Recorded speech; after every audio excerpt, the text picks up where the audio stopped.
Hello students, इससे पहले हमने गृह विज्ञान कक्षा 9th में पार्ट 3 के 2 वीडियो आपको भेजे हैं, बताए हैं। उसमें लेसन कार्य व्यवस्था, तो इसमें हम अब इससे आगे पढ़ाएंगे आपको कार्य व्यवस्था पर कुप्रभाव छोड़ने वाले कारक। यह तो सभी जानते हैं कि कुछ कारक गृह कार्य व्यवस्था में सहायक होते हैं, तो कुछ कारक ऐसे भी होते हैं जो गृह कार्य व्यवस्था पर बुरा प्रभाव डालते हैं। ऐसे कार्यों को कार्य व्यवस्था को कुप्रभावित करने वाले कारक कहा जाता है। मतलब जो कार्य व्यवस्था पर बुरा प्रभाव डालते हैं वो क्या कहलाते हैं? कार्य व्यवस्था को कुप्रभावित करने वाले कारक। कुप्रभावित यानी बुरा प्रभाव डालना। इस प्रकार मुख्य कारकों का संक्षिप्त परिचय है। नंबर 1, सूझबूझ का अभाव। यदि गृहिणी तथा परिवार के अन्य सदस्यों के में गृह कार्य संबंधी आवश्यक सूझबूझ की कमी हो तो साधन संपन्न होने पर भी गृह कार्य व्यवस्था सुचारू रूप से नहीं चल पाती। सूझबूझ की न्यूनता या अभाव गृह कार्य व्यवस्था को गंभीर रूप से प्रभावित करते हैं। यदि सूझबूझ की कमी होती है तो कार्य पर उसका प्रभाव होता है और गृह कार्य व्यवस्था सही प्रकार से नहीं चल पाती। फिर है आवश्यक साधनों का अभाव। गृह कार्य व्यवस्था को सुचारू रूप से चलाने के लिए कुछ साधनों की भी आवश्यकता होती है। इनको ही सूझबूझ से इस्तेमाल करके सफलतापूर्वक गृह कार्य संपन्न किए जाते हैं। यदि परिवार में आवश्यक साधनों का अभाव हो तो सूझबूझ होते हुए भी गृह कार्य व्यवस्था को उत्तम नहीं बनाया जा सकता। पारिवारिक साधनों में सर्वाधिक महत्व आर्थिक साधनों का होता है। उदाहरण के लिए भले ही गृहिणी कितनी भी कार्यकुशल एवं गृह कार्य में दक्ष क्यों न हो, यदि उसके भंडार गृह में कच्ची सामग्री ही न हो, ईंधन एवं अन्य उपकरण उपलब्ध न हो, तो वह परिवार के सदस्यों के लिए भोजन तैयार नहीं कर सकती। तो यदि जो घर में जो सामान होता है, एक गृहिणी को यह आना चाहिए कि उसको किस प्रकार से प्रयोग किया जाए। यदि घर में सामान होते हुए भी गृहिणी उसका सही प्रकार से प्रयोग नहीं कर पाती है तो गृह व्यवस्था सुचारू रूप से नहीं चल पाती। फिर है पारिवारिक कलह। गृह कार्यों को करने की सूझबूझ तथा समस्त आवश्यक साधनों के उपलब्ध होने पर भी यदि परिवार में सौहार्दपूर्ण वातावरण न हो तो गृह कार्य व्यवस्था सुचारू रूप से लागू नहीं की जा सकती। ऐसी स्थिति में गृहिणी न तो स्वयं ही रुचिपूर्वक गृह कार्य को कर पाती है और न ही उसे परिवार के अन्य सदस्यों का सहयोग भी मिल पाता है। इस प्रकार कहा जा सकता है पारिवारिक कलह भी गृह कार्य व्यवस्था को प्रभावित करने वाला प्रबल कारक है। निष्कर्ष रूप में कहा जा सकता है कि प्रत्येक गृहिणी एवं परिवार के अन्य वरिष्ठ सदस्यों का दायित्व है कि वे गृह कार्य व्यवस्था को प्रभावित करने वाले कारकों के प्रति सजग रहे और इन कारकों को प्रबल न हो। तो बच्चों, जब तक परिवार में सुख और शांति नहीं होगी तो गृह व्यवस्था सही से नहीं चलती।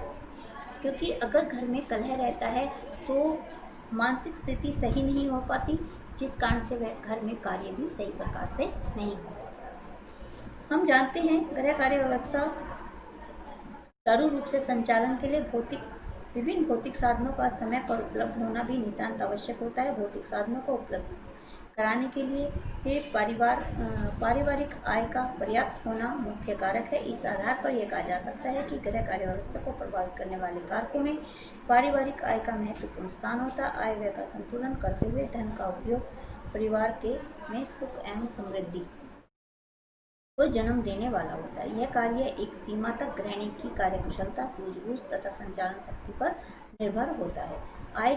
आय के नियोजन तथा गृह कार्य व्यवस्था के उचित संचालन के लिए आवश्यक है कि गृहिणी को आय व्यय के समस्त पक्षों का समुचित ज्ञान। कार्य को सही गृह कार्य व्यवस्था को सही प्रकार से चलाने के लिए यह आवश्यक है कि एक गृहिणी को आय व्यय के सभी पक्षों का अच्छी प्रकार से ज्ञान हो, तभी वह आय और व्यय का ब्यौरा रख सकती है। फिर है पारिवारिक आय का अर्थ। आय एक निश्चित अवधि में अर्जित वह धनराशि है जो प्रयासों के फलस्वरूप प्राप्त होती है, जिसमें अन्य सुविधाएं जैसे निःशुल्क दुकान, चिकित्सा, शिक्षा आदि भी सम्मिलित रहती हैं। पारिवारिक आय को प्रोफेसर ग्रास और ग्रंडल ने इन शब्दों में स्पष्ट किया। पारिवारिक आय मुद्रा, वस्तुओं, सेवाओं और संतोषों का वह प्रवाह है जो परिवार के अधिकार में उसकी आवश्यकताओं और इच्छाओं को पूर्ण करने एवं उत्तरदायित्वों के निर्वाह हेतु आता है। परिवार की आय के अंतर्गत मुख्य रूप से प्रधान सदस्य द्वारा अर्जित धन होता है। यदि किसी व्यक्ति के उसके अतिरिक्त अन्य सदस्य भी किसी किन्हीं धन साधनों से धन अर्जित करते हैं तो उसे भी पारिवारिक आय में सम्मिलित कर लिया जाता है। इसके अतिरिक्त परिवार को अपनी चल अचल संपत्ति के द्वारा भी यदि धन मकान का किराया, जमा धन, ब्याज आदि प्राप्त होता है तो उसे भी इसमें जोड़ा जाता है। तो मतलब परिवार में जो व्यक्ति ही कार्य करते हैं, धन अर्जन करते हैं, वो सब है पारिवारिक आय के साधन होते हैं। उसमें ये आवश्यक नहीं कि परिवार का मुखिया ही जो धन अर्जित करता है या जो इनकम परिवार की मुखिया की होती है वही आय होती है, ऐसा नहीं है। परिवार के अन्य सदस्य भी अगर कार्य करते हैं तो वो भी पारिवारिक आय में ही जोड़े जाते हैं। इसके अलावा जो मकान का किराया है या ब्याज है, जो जमा राशि की गई है उसका ब्याज है, ये सब जो है पारिवारिक आय में ही जुड़ जाते हैं, तो उसे भी आय में ही जोड़ा जाता है। केवल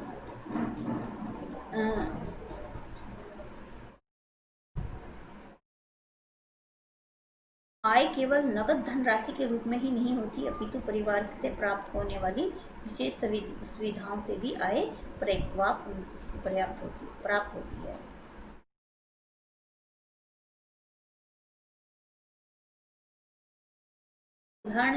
विशेष सुविधाएं भी प्राप्त होने वाली विशेष सुविधाएं भी आय के अंतर्गत आ जाती हैं। उदाहरण के लिए परिवार को प्राप्त निःशुल्क मकान, शिक्षा, चिकित्सा आदि ये सब चीज़ें भी सुविधाएं भी आय के ही भाग मानी जाती है। परिवार की आय को सैद्धांतिक रूप से दो वर्गों में विभक्त किया जा सकता है, एक तो प्रत्यक्ष आय और दूसरी अप्रत्यक्ष आय। प्रत्यक्ष आय क्या कहलाती है? प्रत्यक्ष आय उस आय को कहा जाता है जो परिवार के मुखिया अन्य सदस्यों को उनके व्यवसाय के माध्यम से अथवा सेवाओं के फलस्वरूप प्राप्त होती है, जैसे वेतन और व्यापार। यानी वेतन और व्यापार से जो आय प्राप्त होती है वो कौन सी आय कहलाती है? वो प्रत्यक्ष आय कहलाती है। इसके अतिरिक्त धन के विनियोग से प्राप्त धन अर्जित अर्थात ब्याज या मकान या दुकान का मिलने वाला किराया भी इसी प्रकार की आय में सम्मिलित होता है। अप्रत्यक्ष आय से आशय उन सुविधाओं से हैं जो वेतन के अतिरिक्त उपलब्ध होती हैं। अप्रत्यक्ष आय धन के रूप में नहीं होती, जैसे कंपनी की ओर से बिना मकान के किराए, फर्नीचर आदि का मिलना, ड्राइवर या नौकर का मिलना, आने जाने के वाहन की सुविधा होना या बच्चों की निःशुल्क शिक्षा की व्यवस्था होना, ये सब जो है अप्रत्यक्ष आय में आते हैं। यानी कंपनी की ओर से जो सुविधाएं हमें मिलती हैं वो, या बच्चों की शिक्षा निःशुल्क होना, ये सब जो है आय का साधन तो है। क्यों? क्योंकि इन पर हमारा कोई व्यय नहीं हो रहा है, लेकिन ये अप्रत्यक्ष आय में शामिल किए जाते हैं। स्पष्ट रूप से कहा जा सकता है कि गृह कार्य व्यवस्था को पारिवारिक आय का अनिवार्य रूप से प्रभाव पड़ता है। पर्याप्त आय होने की स्थिति में पर्याप्त सूझबूझ एवं कार्य व्यवस्था चलता होने पर भी गृह कार्य व्यवस्था सुचारू रूप से नहीं चल सकती, क्योंकि गृह कार्यों के लिए आवश्यक भौतिक साधनों को अर्जित करने के लिए पारिवारिक आय अनिवार्य होती है। उदाहरण के लिए यदि परिवार की आय पर्याप्त है तो कार्य व्यवस्था को उत्तम बनाने के लिए श्रम व समय की बचत करने वाले विभिन्न उपकरण खरीदे जा सकते हैं। इन उपकरणों का इस्तेमाल करके विभिन्न घरेलू कार्य सरलतापूर्वक ठीक प्रकार से पूरे किए जा सकते हैं। यानी यदि गृहिणी को आय का सही ज्ञान है और कार्य, तो वह कार्य व्यवस्था को सुचारू रूप से कर सकती है और जो है घर के जो साधन होते हैं घर में प्रयोग होने वाले, उनको वो खरीद भी सकती है ताकि कार्य व्यवस्था को और अधिक उत्तम बनाया जा सके। इन उपकरणों का इस्तेमाल करके विभिन्न घरेलू कार्य सरलतापूर्वक ठीक समय पर पूरे किया जा सकते हैं और इसके अतिरिक्त यदि आय इतनी अधिक हो कि घर पर नौकर जा सके, रखा जा सके तो गृह कार्य व्यवस्था और भी अच्छी और सरल हो जाती है। ऐसे में गृहिणी और परिवार के अन्य सदस्यों को महत्वपूर्ण कार्य करने के लिए पर्याप्त समय मिल जाता है। उपयुक्त विवरण द्वारा स्पष्ट है कि गृह कार्य व्यवस्था का पारिवारिक आय से घनिष्ठ संबंध होता है। अतः गृह कार्य व्यवस्था को सुचारू बनाए रखने के लिए पारिवारिक आय का पर्याप्त होना अनिवार्य है। इसके अतिरिक्त गृह कार्य व्यवस्था तभी उत्तम हो सकती है जबकि गृहिणी एवं परिवार के अन्य सदस्य कार्य व्यवस्था के प्रति सजग हो तथा उनकी कार्य क्षमता और कार्य दक्षता समुचित हो। फिर है परिवार कल्याण तथा कार्य व्यवस्था। कार्य व्यवस्था के विभिन्न उद्देश्य होते हैं।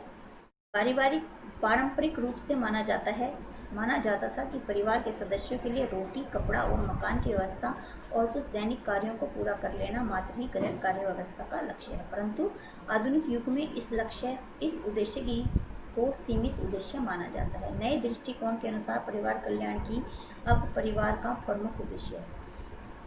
परिवार कल्याण के अंतर्गत परिवार के सभी पक्षों को विशेष ध्यान रखा जाता है। प्रत्येक पक्ष को वर्तमान स्थिति में उत्तम बनाने का प्रयास किया जाता है। परिवार के आकार को सीमित रखना ही परिवार कल्याण नहीं बल्कि प्रत्येक पक्ष को गुणात्मक दृष्टिकोण से उत्तम बनाना आवश्यक है।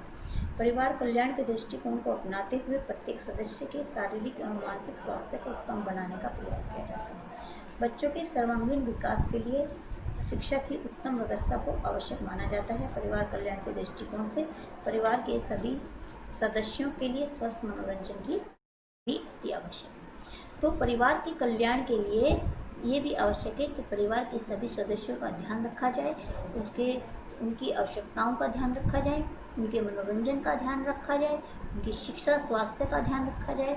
तो ये सब चीज़ें परिवार कल्याण के लिए आवश्यक है। इसमें से जहाँ एक व्यक्ति का मानसिक स्वास्थ्य बना रहता है वहीं दूसरी ओर उसका चारित्रिक और नैतिक विकास भी सुचारू बना रहता है। परिवार कल्याण की धारणा के अनुसार परिवार के सभी सदस्यों के आपसी संबंध मधुर, सौहार्दपूर्ण और सहयोगात्मक होने चाहिए। तो परिवार में यह बहुत ही आवश्यक है कि परिवार के सभी सदस्य आपस में मिलजुल कर रहें।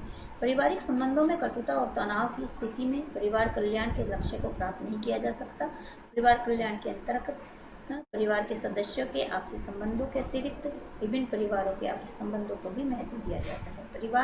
प्रत्येक परिवार को समाज में मधुर संबंधों को विकसित करना चाहिए, तभी परिवार कल्याण के लक्ष्य को प्राप्त किया जा सकता है। परिवार कल्याण के दृष्टिकोण को अपनाने के साथ गृह कार्य व्यवस्था की धारणा में भी परिवर्तन हुआ। अब प्रत्येक परिवार को अपने सदस्यों की मूलभूत आवश्यकताओं की पूर्ति के साथ साथ परिवार कल्याण के लक्ष्यों को प्राप्त करने के लिए उपस्थित प्रयास करने पड़ते हैं। प्रत्येक परिवार को अपने सदस्यों के शारीरिक मानसिक स्वास्थ्य को उत्तम बनाने के लिए बच्चों को उत्तम शिक्षा की व्यवस्था के लिए भी प्रयास करने पड़ते हैं। इसके लिए पर्याप्त व्यय करना पड़ता है तथा इस व्यय को ध्यान में रखते हुए पारिवारिक बजट का प्रारूप निर्धारित करना पड़ता है। बच्चों के सर्वांगीण विकास के लिए व सदस्यों के स्वस्थ मनोरंजन के लिए विशेष रूप से पड़ता है तथा विभिन्न प्रयास करने पड़ते हैं। इस उद्देश्य की प्राप्ति के लिए अभिभावकों को जागरूक रहना पड़ता है। यदि बच्चे या किशोर किशोरियों स्वस्थ मनोरंजन से वंचित रह जाएं तो उसका प्रतिकूल प्रभाव पर पड़ता है। उपयुक्त विवरण द्वारा स्पष्ट है कि परिवार कल्याण के दृष्टिकोण को अपनाने के उपरांत गृह कार्य व्यवस्था का दायरा विस्तृत हुआ है। परिवार के सभी सदस्यों को अपने कार्यों को अधिक नियोजित ढंग से करना आवश्यक होता है। तो परिवार की शिक्षा व्यवस्था को समुचित रखना, उनकी बच्चों की शिक्षा का विशेष ध्यान रखना और परिवार के मनोरंजन का ध्यान रखना, उनके स्वास्थ्य का ध्यान रखना, ये सब चीज़ें जो है परिवार के लिए आवश्यक है। फिर है परिवार के सदस्यों की संख्या तथा कार्य व्यवस्था। घर के कार्य परिवार के सदस्यों द्वारा परिवार ही किए जाते हैं। इस स्थिति में गृह कार्य व्यवस्था का सीधा संबंध परिवार के सदस्यों की संख्या पर होता है। यदि परिवार के सदस्यों की संख्या अधिक हो तो गृह कार्य अधिक हो जाते हैं और कम हो तो कम होता है। इन गृह कार्यों को सभी सदस्यों में उचित ढंग से विभाजित कर लिया जाए तो समस्त कार्य सरलता से शीघ्र संपन्न हो सकते हैं। यदि परिवार के सदस्यों की संख्या कम होती है तो समस्त कार्य निश्चित रूप से उन्हीं सदस्यों को करने पड़ते हैं। ऐसे में सूझबूझ और व्यवस्थित ढंग से कार्य करने की आवश्यकता होती है। परिवार के सदस्यों की संख्या परिवार के स्वरूप पर निर्भर करती है। यदि परिवार का स्वरूप संयुक्त परिवार का है तो परिवार के सदस्यों की संख्या अधिक होगी। इससे भिन्न एकाकी परिवार के सदस्यों की संख्या सामान्य रूप से कम होती है, क्योंकि इन परिवारों में मुख्य रूप से पति पत्नी तथा उनके अविवाहित बच्चे ही रहते हैं। परिवार नियोजन के वर्तमान युग में बच्चों की संख्या भी 2 या 3 तक ही सीमित रहती है। परिवार के सदस्यों की संख्या उसके सापेक्ष गृह कार्य व्यवस्था के स्वरूप और विशेषताओं का विवेचन करने के लिए दोनों प्रकार के परिवारों के संदर्भ में गृह कार्य व्यवस्था का विवरण किया जाता है। तो बच्चों, परिवार के जो सदस्य होते हैं उस पर भी कार्य व्यवस्था का प्रभाव पड़ता है। मतलब अगर परिवार में अधिक सदस्य होंगे तो काम भी अधिक होता है और वो उन सभी परिवार के सदस्यों में बंट जाता है। लेकिन अगर परिवार के सदस्य कम होते हैं तो उन्हीं सब सदस्यों को वो कार्य करना पड़ता है। फिर है संयुक्त परिवार में गृह कार्य व्यवस्था। संयुक्त परिवार में 2 या 2 से अधिक पीढ़ियों के सदस्य एक साथ ही भवन में रहा करते हैं। इस व्यवस्था के कारण परिवार के सदस्यों की संख्या अधिक हो जाती है तथा इतने अधिक सदस्यों के लिए बड़े आकार के मकान की आवश्यकता होती है। परिवार में कार्यों की संख्या में मात्रा भी अधिक होती है।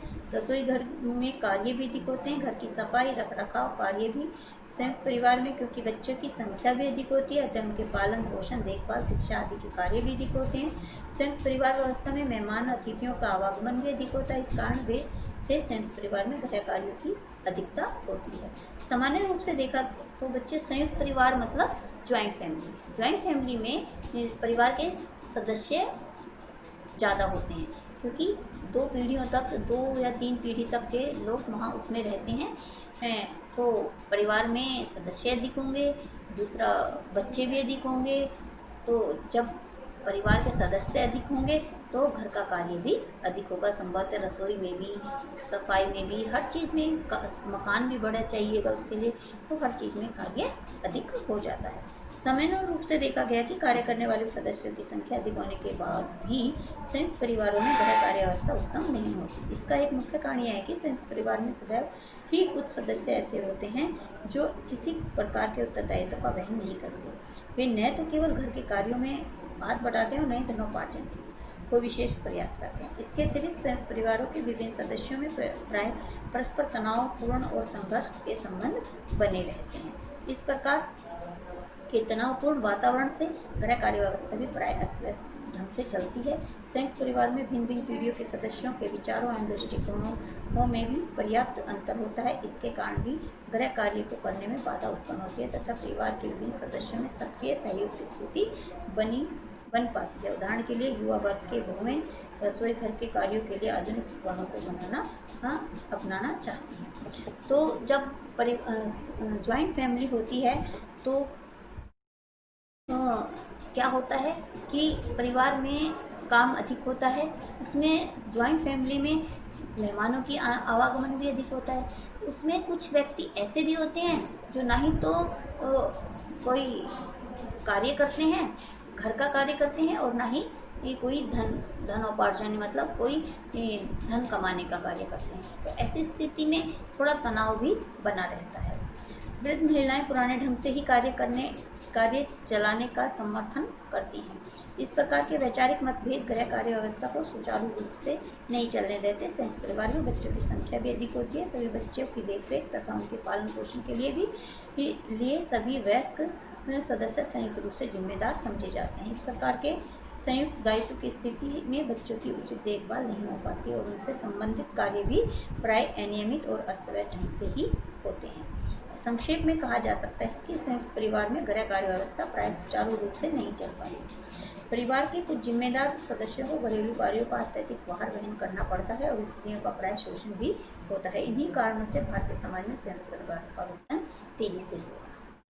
तो जो ज्वाइंट फैमिली होती हैं उनमें बहुत बार ऐसा भी होता है जो वृद्ध महिलाएं हैं वो अपने अनुसार घर कार्य को चलाना चाहती हैं।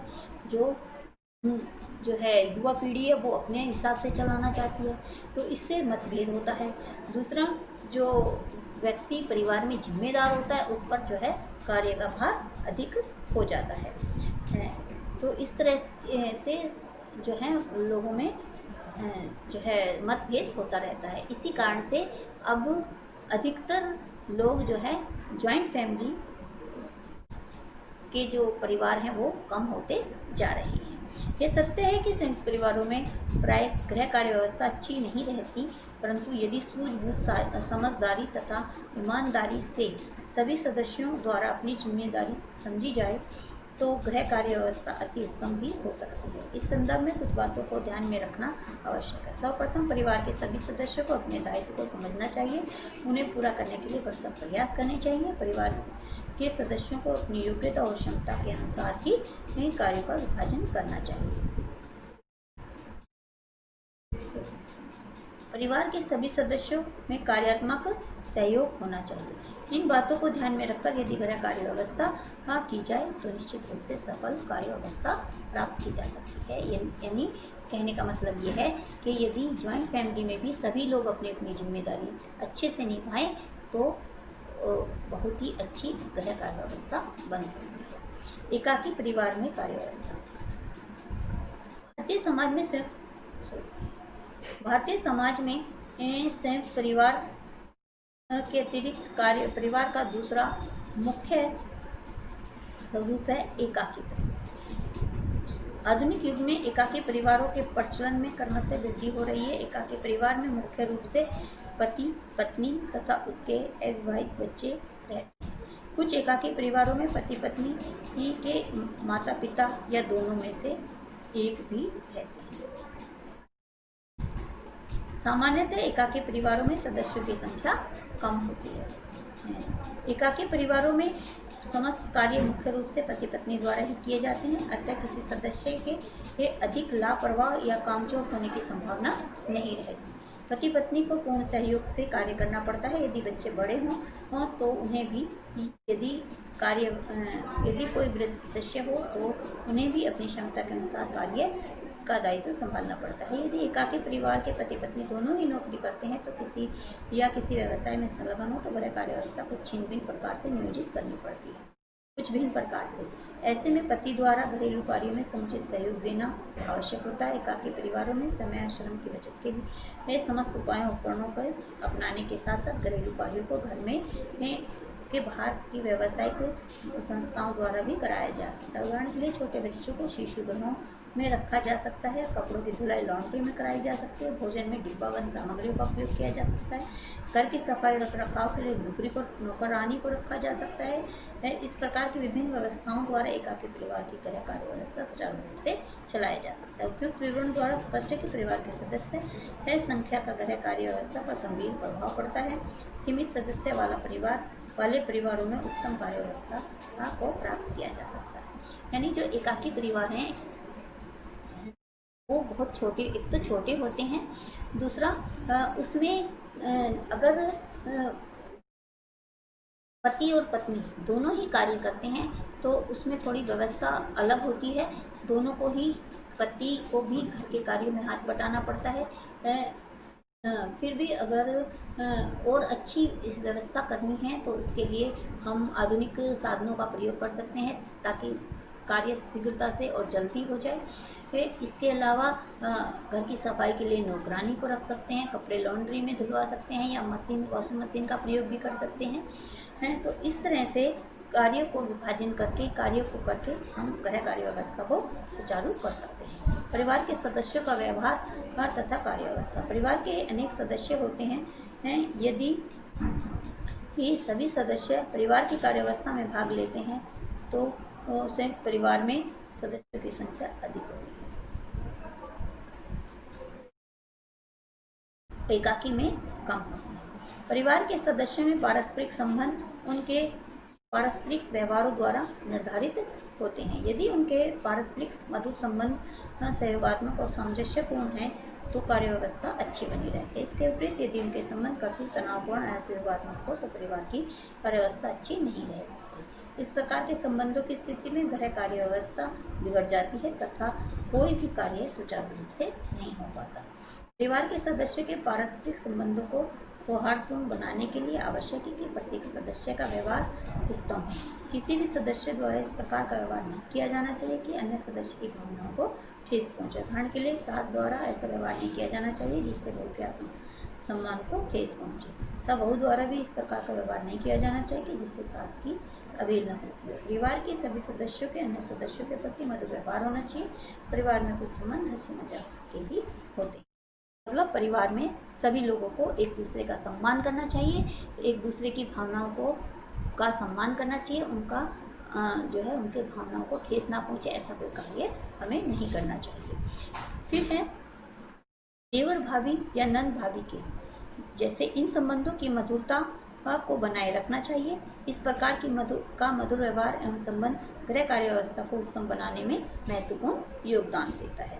परिवार के कुछ वरिष्ठ सदस्यों द्वारा बच्चों की गतिविधियों का सही दिशा प्रदान करने के लिए नियंत्रणकारी व्यवहार भी किया जाना चाहिए। इस प्रकार का नियंत्रणकारी व्यवहार भी ही गृह कार्य व्यवस्था का अनुकूल प्रभाव डालता है। यदि बच्चों को पूर्ण स्वतंत्रता प्रदान की जाए तो वे स्वच्छंद हो जाते हैं, परिणामस्वरूप गृह कार्य व्यवस्था पर प्रतिकूल प्रभाव पड़ता है। यानी कि बच्चों को भी अत्यधिक मात्रा में स्वतंत्रता नहीं दी जानी चाहिए, निश्चित मात्रा में ही उन्हें आज़ादी दी जानी चाहिए ताकि घर जो है गृह व्यवस्था सही रहे। यदि गृह कार्यों को करने के लिए अंशकालिक या पूर्णकालिक नौकर हो तो उनके के सदस्य का व्यवहार न तो अत्यधिक कठोर होना चाहिए और नहीं कोमल।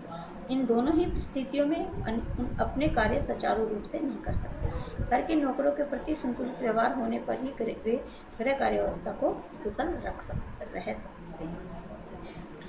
उपयुक्त विवरण द्वारा स्पष्ट है कि गृह कार्य व्यवस्था का प्रभाव डालने वाले कारकों में परिवार के सदस्यों का महत्वपूर्ण, यानी अगर परिवार में नौकर हैं तो उनके साथ भी संतुलित व्यवहार करना चाहिए, ना ही उनसे ज़्यादा कठोर व्यवहार करना चाहिए और ना ही ज़्यादा जो है सौहार्दपूर्ण व्यवहार करना चाहिए। फिर है परिवार के सदस्यों की अभिरुचि तथा कार्य व्यवस्था। गृह कार्य व्यवस्था को प्रभावित करने वाले एक कारक में एक कारक परिवार के सदस्यों की अभिरुचियाँ हैं। अभिरुचि से आशय व्यक्ति की किसी कार्य को सीखने की रुचि योग्यता से है। यह एक व्यक्तिगत गुण या विशेषता है। इसके अंतर्गत कार्य सीखने अथवा कार्य की सामर्थ्य के साथ साथ उनके प्रति रुचि भी सम्मिलित रहती है। यदि उदाहरण के लिए यदि किसी लड़की की वस्त्र सिलने की कार्य में रुचि के साथ साथ कार्य को करने के सामर्थ्य भी है तो कहा जाएगा कि उस लड़की की वस्त्र तैयार करने में अभिरुचि है। यदि व्यक्ति में किसी कार्य को सीखने की रुचि हो परंतु उस कार्य को सीखने या कर सकने की सामर्थ्य न हो तो यह नहीं कहा जा सकता कि अमुक व्यक्ति की अमुक कार्य में अभिरुचि है। अभिरुचि के लिए कार्य के प्रति रुचि और कार्य करने की योग्यता दोनों का ही होना आवश्यक है। मतलब किसी भी कार्य को करने के लिए उसमें रुचि का होना, उसमें इच्छा का होना, उसमें सीखने की एक लगन का होना बहुत ही आवश्यक है और साथ ही उसमें इतनी योग्यता भी होनी चाहिए कि वो उस कार्य को आसानी से कर सके। गृह कार्य व्यवस्था को लागू करने में अभिरुचियों का ध्यान में रखना नितांत आवश्यक होता है। परिवार के अनेक सदस्य होते हैं, प्रत्येक की भिन्न होती है। इस तथ्य को ध्यान में रखते हुए गृह कार्यों का विभाजन उनकी अभिरुचियों के अनुसार ही किया जाना चाहिए। उदाहरण के लिए परिवार के किसी भी सदस्य की अभिरुचि बाजार में क्रय विक्रय में करने में हो तो उसे घर का सारा सामान खरीदने का कार्य सौंपना चाहिए। यदि किसी सदस्य की अभिरुचि आंतरिक सज्जा में हो तो उसको घर की सजावट रख रखाव का कार्य सौंपा जाना चाहिए। संक्षेप में हम कह सकते हैं कि परिवार के प्रत्येक सदस्य को उनकी अभिरुचि के अनुकूल ही कार्य सौंपने पर संबंधित कार्य उत्तम एवं शीघ्र हो जाता है तथा कार्य करने वाला भी प्रसन्न और संतोषजनक ढंग से अपना कार्य करता है।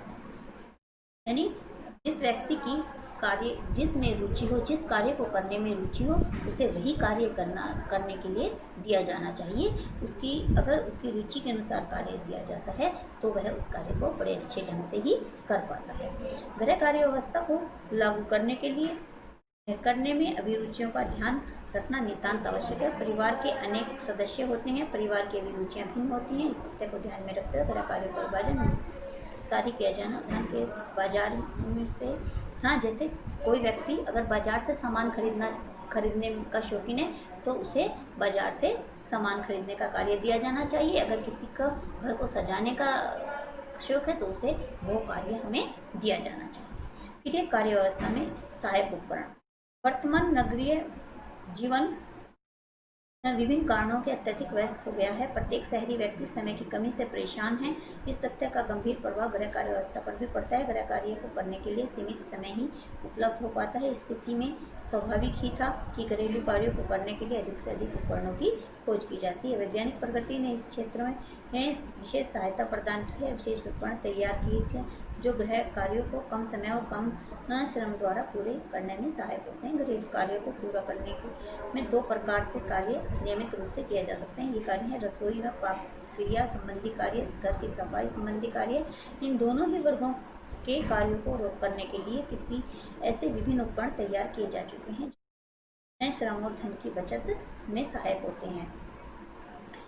ऐसे में रसोई घर में उपयोग आने वाले उपकरण कुकर, विद्युत चालित केतली, toaster, mixer grinder, oven, fridge आदि। इसके अतिरिक्त घर की सफाई के लिए वैक्यूम क्लीनर, कारपेट स्वीपर, बर्तन, कपड़े धोने की मशीन आदि। ये सभी उपकरण गृह कार्य को कम समय और कम श्रम में कम खर्चे में पूरा कर लेते हैं। इस अतः इनको गृह कार्य व्यवस्था में सहायक उपकरण माना जाता है।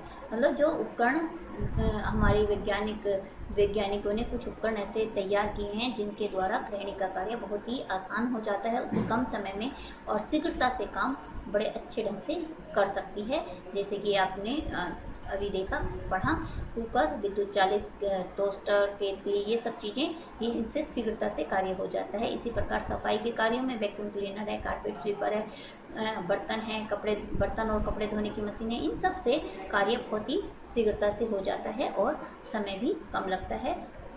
तो बच्चों, आज का लेसन यही, आज हमारा ये लेसन समाप्त होता है।